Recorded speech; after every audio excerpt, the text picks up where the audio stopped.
নামাজ শুরু করার প্রথম তাকবীর, যে তাকবীরে তাহরিমা বলে আমরা হাত বাঁধি, এই তাকবীরে তাহরিমা মনে মনে বলা, এটা আরেকটা ভুল। ইমামের পিছনে নামাজ পড়ার সময় এই ভুল ব্যাপকভাবে দেখা যায়।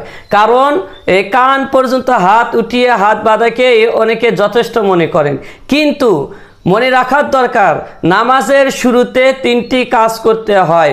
প্রথমেই মনে মনে কোনো নামাজ পড়ছি এর সংকল্প করে নিতে হবে।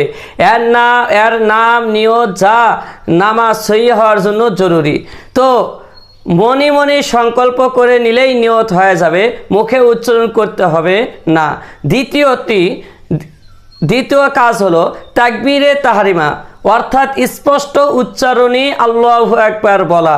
যেহেতু এই তাকবীরের মাধ্যমে নামাজ বহির্ভূত সব কাজ হারাম হয়ে যায়, তাই একে তাকবীরে তাহরিমা বলে। এই তাকবীর বলা ফরজ, যা স্পষ্টভাবে মুখে উচ্চারণ করতে হবে। তো তৃতীয় কাজ হলো কান পর্যন্ত দুই হাত উঠিয়ে নাভির নিচে বাঁধা, এই কাজটি সুন্নাত। তো প্রচলিত পরিভাষায় নামাজের নিয়ত বাঁধা এই তিন আমলের সমষ্টিকেই বোঝায়। এখন কেউ যদি শুধু হাত উঠিয়ে তা বেঁধে নিল কিন্তু আল্লাহু আকবার বলল না বা মনে মনে বলল, তাহলে নামাজের প্রথম গুরুত্বপূর্ণ ওয়াজিবটি আদায় হয়নি, ফলে তার নামাজ আদায় হবে না। সুতরাং এখানেও তাকবীর স্পষ্টভাবে মুখে উচ্চারণ করা অপরিহার্য, শুধু মনে মনে বলা এটা যথেষ্ট নয়।